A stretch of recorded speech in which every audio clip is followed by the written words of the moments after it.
Voici, moi et les enfants que l'Éternel m'a donnés, nous sommes des signes et des prodiges en Israël, de la part de l'Éternel des armées, qui habite sur la montagne de Sion. Ésaïe 8, 16, 18. Permettez-moi de rappeler que nous sommes ici occupés de la plénitude. C'est ce qui gouverne tout ce que nous avons à dire. Sur l'établissement de la plénitude de la pensée divine, de l'intention divine, c'est aussi ce qui était en vue au temps des prophètes. Nous, dans notre temps, nous avons besoin de cela. Mais dans le livre des Actes, ce n'était pas nécessaire. En ce temps-là, tous les principes de la plénitude étaient agissants. Vous découvrez là beaucoup de choses que le Seigneur désirait avoir. Mais rapidement, le radieux matin s'est estompé, le besoin du rétablissement s'est manifesté. En parcourant le Nouveau Testament, vous voyez combien tout cela est vrai. En arrivant au premier chapitre du livre de l'Apocalypse, vous voyez cette préoccupation pour retrouver ce qui a été perdu. La plupart du temps, le Seigneur a dû parler des choses qui sont parties d'un état qui a été perdu. C'est la restauration qui est en vue. Nous sommes dans un temps où la question du rétablissement se pose et où la fonction et le principe prophétique doivent opérer. Cela implique qu'un vase prophétique soit levé pour proclamer ce qui est la pensée originelle de Dieu concernant son peuple. Dans notre méditation précédente, nous avons vu quelque chose de la signification de Sion en rapport avec la souveraineté, la plénitude, la lumière et la gloire.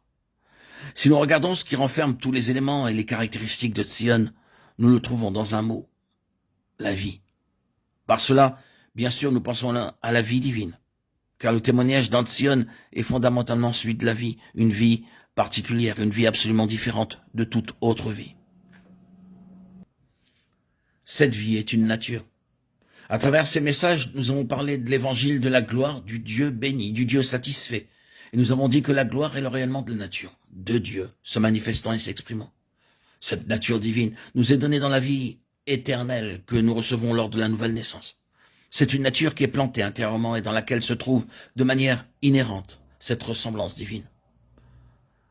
Bien sûr, je ne veux pas dire que nous avons en nous la déité. Est-il encore nécessaire pour moi de redire cela?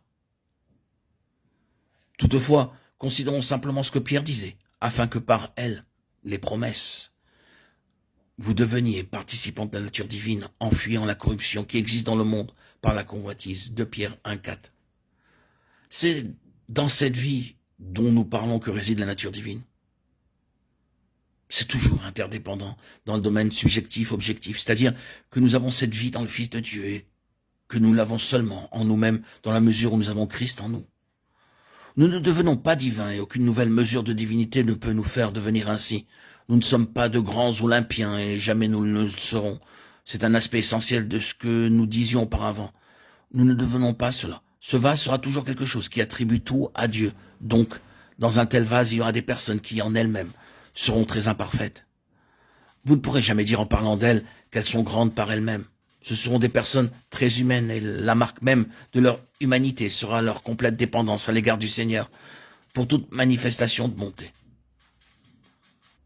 Elles savent que s'il y a quoi que ce soit en elles qui ait de la valeur, c'est parce que le Seigneur est là, parce que Christ est entré. Mais en disant cela, gardant cela dans l'esprit avec tout ce que nous avons dit, nous répétons qu'il nous a été donné la vie incréée de Dieu, la vie divine en Jésus-Christ, et cette vie est la nature de Dieu. Cette vie ne pêche pas et sera toujours le moyen pour nous corriger, quoi que notre vie propre fasse et quoi que notre nature propre fasse. C'est la raison pour laquelle ceux qui sont au Seigneur et qui font des erreurs passent par des temps beaucoup plus éprouvants, de manière intérieure, que n'importe qui d'autre. Ils ont un standard qui s'est établi en eux et ils ne suivent pas des choses externes parce que c'est en eux-mêmes qu'il y a la norme d'une vie sans péché. Si jamais nous soulevons la question de la perfection sans péché, nous ne serons jamais capables de dire cela à l'égard de nous-mêmes. Cela peut seulement être dit de cette autre vie qui nous a été donnée à nous. Cela peut être seulement dit de cette vie-là